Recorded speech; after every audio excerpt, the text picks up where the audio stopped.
समझदार chartered accountant, आपका दोस्त और बिजनेस ग्रोथ एसोसिएट। सुबह मैंने वीडियो बनाया, आप लोगों को बताया कि क्यों ये डेट और बढ़ना चाहिए, उसके बारे में सारा रीजंस इस पूरे वीडियो में बताने वाला हूँ। और शाम तक मुझे उम्मीद रहेगी ही रहेगी, और कल शाम तक भी उम्मीद रहेगी कि डेट बढ़ना ही चाहिए। संडे के दिन वैसे भी जितने भी एम्प्लॉयज रहते हैं कई बार छुट्टी मारने की कोशिश में रहते हैं, जबरदस्ती आप कितना रोक लोगे किसी को, ये सब नो। अब हम लोग आगे बढ़ते हैं कि कैसे यहाँ पर जरूरी है इस चीज को, डेट को आगे बढ़ाने का। देखिए, सूरत का जो एसोसिएशन ऑफ चार्टर्ड अकाउंटेंट है, उन्होंने बहुत प्यारा रिप्रेजेंटेशन लिखा है, आज मैं इसी के ऊपर बात करने वाला हूँ।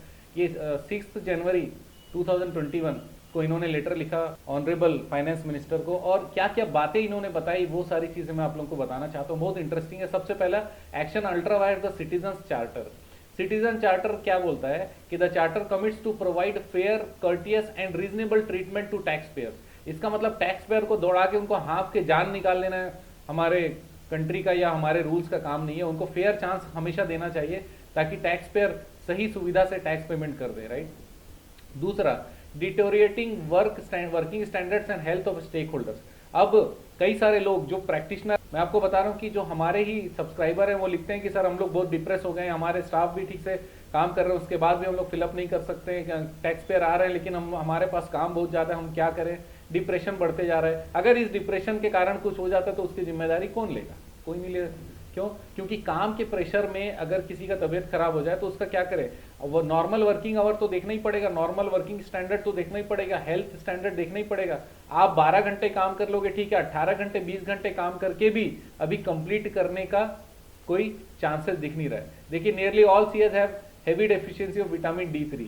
ये वाला इंफॉर्मेशन इन्होंने बहुत अच्छा दिया। Most CS have higher cholesterol level, क्योंकि हमेशा टेंशन हर साल लेना ही रहता है उनको, 2 बार, एक बार रिटर्न के समय और एक बार क्लोजिंग टैक्स ऑडिट के समय। तो ये टेंशन ले लेके उन लोग का हालत खराब हो जाता है। मैं इसके बारे में और आगे बात करना चाहता हूँ कि ये परसेंटेज ऑफ रिटर्न कब कब कितना फाइल हुआ था, ये आपको बताना चाहता हूँ। मई 19 में देखिए 48.78% हुआ था, मई 20 में कितना परसेंट हुआ, ऐसे पूरा परसेंटेज हमने दिया हुआ है। एवरेज जितनी फाइलिंग हुई है ये एक्चुअल डेटा जो कि साइट से डायरेक्ट ट्विटर अकाउंट से लिया हुआ इनकम टैक्स एक्ट के 52.59% है इस पूरे इंफॉर्मेशन के हिसाब से। और ये लिखा है, सोर्स लिखा हुआ इनकम टैक्स इंडिया e-filing.gov.in, इसके स्टैटिस्टिक्स के अनुसार इन्होंने बताया। Next, non recognition of efforts put buy tax professionals. इसका मतलब जो भी चार्टर्ड अकाउंटेंट हमारे भाई है, जो कॉस्ट अकाउंटेंट भाई है, जो अकाउंटेंट भाई हैं, और जो कंपनी सेक्रेटरी भाई है, और ऐसे सारे भाई जो कि काम कर रहे हैं, जो किसी भी पोस्ट में होंगे लेकिन वो रिटर्न भरने में किसी ना किसी तरीके से सहयोग कर रहे हैं, चाहे वो अकाउंटिंग करके कर रहे हो, चाहे रिटर्न रेडी करने के लिए कर रहे हो, चाहे वो चार्टर्ड अकाउंटेंट हो, हर कोई पूरा सहयोग दे रहा है। गवर्नमेंट को ये लगता है कि इनका जबरदस्ती का इनका काम है, इनका तो इनके ऊपर जिम्मेदारी कि इनको ये वाला काम करना है। तो गवर्नमेंट को मैं बताना चाहता हूँ कि जितने भी प्रोफेशनल्स हैं ना, हम लोग, हमको जरूरत नहीं कि हम लोग ये वाला काम करें, इसमें बहुत नॉमिनल फीस है। हम लोग जब हमारा जो सर्टिफिकेट हम लोगों ने लिया था, हम लोग पास हुए थे, तो हमारा कोड ऑफ कंडक्ट में लिखा था कि हम लोग को सेवा भावना भी होना चाहिए। ये सेवा भावना है जिसके कारण हम लोग, ये हमारे लिए कम कॉस्टिंग वाले काम को भी हम लोग बहुत अच्छे से करते हैं। गवर्नमेंट के बिहाफ में हम लोग ये चीजों को कंप्लीट करने की कोशिश करते हैं। हमारे जितने भी साथी हैं, जितने भी हमारे क्लाइंट हैं, उनको हम लोग हमेशा बचा के रखने की कोशिश करते हैं। तो गवर्नमेंट हमेशा मारने क्यों आता है और हमको ही बचाने क्यों आना पड़ता है, ये चीज को ध्यान देने की जरूरत है। अगर हम बीच से हट जाते हैं ना, तो गवर्नमेंट का दम नहीं है कि सबसे रिटर्न भरवा ले। आप नोटिस भेज सकते हो लेकिन नोटिस लेके भी कहीं ना कहीं जाएगा, और उससे भी ज्यादा हुआ ना तो सरकार पलटेगी, याद रख लेना। ऐसा कोई भी जबरदस्ती का रूल लगा नहीं सकते जो कि प्रोफेशनल के अगेंस्ट में हो। कितने सारे रिकमेंडेशन गए, कितने सारे लेटर गए, आज मैं वो भी आप लोगों को क्लियर करना चाहता हूं। Ignoring of communication with professional bodies.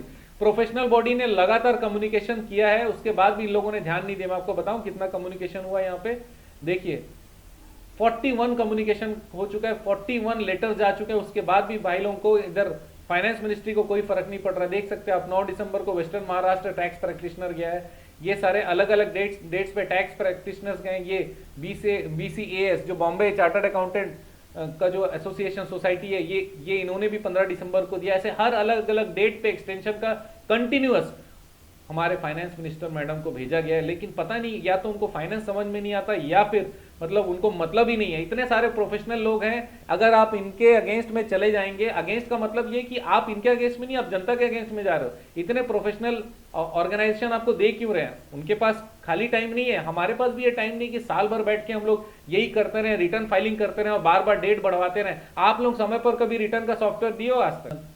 1 अप्रैल से सारे सॉफ्टवेयर आने चाहिए। आप जून जुलाई तक सॉफ्टवेयर लाते हो, उसके बाद भी उसमें कुछ चेंजेस हुआ तो हुआ, उसके बाद आप फाइलिंग लेना चालू करते हो और उसके बाद ये वाला हालत है। नेक्स्ट है कंटिन्यूअस टैक्स का फतवा आप जारी करते रहे। कंटिन्यूअस देख सकते हो क्या क्या कितने फतवा जारी हुए हैं। जीएसटी के कितने 328 हुए, जीएसटी सेंट्रल टैक्स वाले में 111। फतवा का मतलब होता है नोटिफिकेशन, सर्कुलर, चेंजेस, गवर्नमेंट के कोई भी लेटर, हर चीज में चेंजेस करते करते ये जो जब से जीएसटी लागू है तब से 1285 फतवा जारी हो चुके हैं। अगर देखा जाए तो हर दिन में 1.28 फतवा, 1.28 लेटर जारी हुए हर दिन। ये मतलब आप लोगों को कॉन्फिडेंस ही नहीं है कि आप लोगों ने क्या नियम बनाया, नियम सही है कि नहीं है। हम समझ गए कि 15 दिन में, महीने भर में, 2-2 महीने में एक बार आप कोई चेंजेस ला रहे हो। कंटिन्यू लगे पड़े हैं कि बस चेंज करा दो, चेंज करा दो। कितना अपडेशन आपके अपने ऑफिसर से जाके पूछोगे ना, उनको भी ढंग से मालूम नहीं कि करना क्या है। मालूम है आपको। Next, reality in asking for extension of various due dates. ये बार बार मांग क्यों रहे हैं? कोविड-19 का सिचुएशन पूरा भारत का छुपा नहीं है। जो डेटाबेस आप दिखा रहे हो ना, उसी को देख लो कौन कौन से स्टेट में क्या क्या चीजों की प्रॉब्लम है। उसके बाद भी आप लोग इतना तकलीफ देने वाली काम करते हो, राइट। आपको ये बता दें कि जीएसटी ऑडिट करने के लिए एसएमई और एसएमपी का कितना टाइमिंग लगता है, यहाँ पर लिखा हुआ, टास्क लिखा है। प्लानिंग हो गया, डॉक्यूमेंटेशन हो गया, matching of GSTR two A, बिना मैच किए डाल नहीं सकते हो। Matching turnover and ITC as per GSTR with books, resolution of queries, checking e way bill और शिपिंग, ये सारा जितना भी और भी बहुत सारा चीज करने के बाद है 192 आवर्स की जरूरत रहती है। अगर देखा जाए तो 14 हफ्ते की जरूरत रहती है एक ऑडिट को कंप्लीट करने के लिए। लेकिन क्लाइंट भी ये सोचता है कि 4 दिन में सीए कर देगा, गवर्नमेंट सोचती है हमको तो डेट देने से मतलब है, काम तो सीए करेगा। या जो भी प्रोफेशनल होंगे, cost accountant, accountant, chartered accountant, company secretary, जितने भी प्रोफेशनल होंगे, एडवोकेट्स होंगे, उन लोग करेंगे। हमारा क्या जाता है? ये सारे प्रोसेस अगर पूरा फॉलो करेंगे तब जाकर आपका ऑडिट सही जाएगा। यस और नो? तो किसके किसके में कितना टाइम लगता है? किसी में 18 हफ्ते लगते हैं, किसी में आपके 14 हफ्ते लगते हैं। इतना सारा टाइम फ्रेम की जरूरत रहती है, लेकिन समय हम लोग को कोई भी दिया नहीं जाता। बहुत बहुत तकलीफ उनको हो जाती है। ऐसा लगता है अपना जान निकाल के दे रहे हैं हम लोग को टाइम देने के लिए, राइट। अब लेटर के जरिए जो टैक्स का ड्यू डेट मांगा गया है वो है टैक्स ऑडिट, जो कंप्लीशन का डेट अभी 15 जनवरी है, उसको 31 मार्च करने की बात की गई है। इनकम टैक्स रिटर्न जो असेसमेंट ईयर 20-21 का, उसको 30 अप्रैल करने की बात की गई है।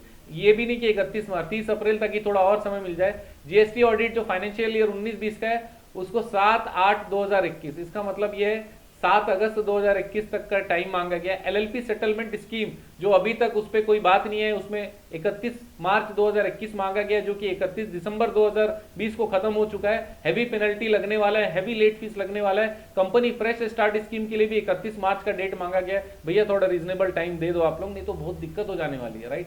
नेक्स्ट चीज ये कहा गया है कि existing deadline, income tax department, GST, ROC, ये सारा एक साथ खिचड़ी पका के सेम डे लगता है। मिनिस्ट्री एक जगह आसपास बैठी, चलो डेट लिख दो, घर में जाके सो जाओ। करने वाले बैठे हैं भाई लोग, उन लोग करेंगे, मरेंगे, अपने क्या करना। थोड़ा सा देखो यार, हा? उससे ज्यादा भी अगर आप ओवर टाइम कराते हो तो ओवर टाइम का पेमेंट कितना देना पड़ेगा? नॉर्मल कॉस्टिंग से डबल हमारा कॉस्टिंग हो जाता है जब हम लोग 24 घंटे काम कराएंगे अपने स्टाफ से। मालूम है आपको? ये देखिए पूरे डिटेल है इनकम टैक्स के, जो ट्विटर के हैंडल के सारे डिटेल्स हैं, ये सारा चीज यहाँ पर डाला हुआ है। सुप्रीम कोर्ट ने समय समय पर डेट बढ़ाने के बारे में भी कहा हुआ है। वो हमेशा सुप्रीम कोर्ट बोलती है कि should be taken in spirit, और वर्ड्स में नहीं लेना चाहिए। जो भी रूल्स रेगुलेशन है उसको वर्ड अक्षरशः न लेकर स्पिरिट मतलब भावना, सद्भावना से काम करना चाहिए। यहाँ पे सद्भावना गायब है, बाकी अक्षर बहुत सारा आया हुआ है, राइट। तो what a people's government should be doing, इसका मतलब ये कि अगर आप लोगों के लिए, ये सरकार अगर लोगों के लिए, लोगों की सुविधा के लिए जो कि कंप्लायंस करना चाहते हैं, मोदी जी बहुत अच्छा रूल्स रेगुलेशन लगाते हैं, लेकिन इस जगह पे फाइनेंस मिनिस्टर का सपोर्ट की बहुत ज्यादा जरूरत है। मैं आपको बता रहा हूं, ताकि लोग, जनता हेल्प कर सके। गवर्नमेंट के पास पैसे तब आएंगे सर जब आप समय दोगे। जब आप बहुत ज्यादा पेनल्टी लगा दोगे तो फिर वो लोग ज्यादा टैक्स पटाएंगे नहीं, बोले पेनल्टी ज्यादा है, टैक्स कम कर देते हैं। कहीं ना कहीं तो आदमी उतना ही देता है जितना कि वो देना चाहता है, राइट। चाहे वो टैक्स के रूप में दे, चाहे किसी और रूप से दे, इज्जत से टैक्स लेंगे आप लोग तो बहुत मजा आएगा आपको कैलकुलेट करने में भी, राइट। तो दोस्तों ये सारे चीजें बताई गई है फाइनेंस मिनिस्टर मैडम को, और इतने सारे डिटेल्स के साथ में, प्रूफ के साथ में फाइनेंस मिनिस्ट्री को दिया गया है। अब डेट बढ़ना ही चाहिए। क्यों? क्योंकि डेट अगर नहीं बढ़ाओगे तो लोग क्या करेंगे, हैवी पेनल्टी से बचने के लिए 5 लाख के नीचे का इनकम शो करेंगे, केवल 1000 रुपए की पेनल्टी देंगे अगर इनकम टैक्स है तो। कंपनी वाले केस में दिवालिया घोषित हो सकते हैं, क्योंकि अगर 3 साल का अगर कुछ पेंडिंग है अभी तक नहीं किए तो 3 लाख 4 लाख रुपए उनको ड्यूज आ जाएगा। कहां से देंगे? फिर से वापस से सीएफएसएस स्कीम थोड़े दिन के लिए तो चालू करना ही चाहिए, कम से कम बढ़ा दो। सारे लोग सही हो जाएं। आपका ये कोविड आया हुआ था, शायद आप भूल गए हो, लेकिन लोग अभी तक ग्रसित हैं, मैं आपको बताना चाहता हूँ। तो दोस्तों, मैं आप सबके साथ हूं और जानता हूं कि ये चीज़ बहुत इंपॉर्टेंट है, डेट बढ़ना चाहिए और बढ़ना ही चाहिए, और ये बढ़ जाए ऐसा मैं वापस से विनम्र निवेदन हमारे फाइनेंस मिनिस्ट्री को करना चाहता हूं। इतने सारे प्रोफेशनल लोग जो कि पूरे देश का भला करने के लिए, देश का कंप्लायंस करने के लिए बैठे हुए हैं, उनका सहयोग करें। आप जानते हैं मेरा मिशन है हमेशा आप लोगों की मदद करना और समय पर सारी जानकारी देना। बने रहेगा मेरे साथ, आपका दिन जबरदस्त और शुभ।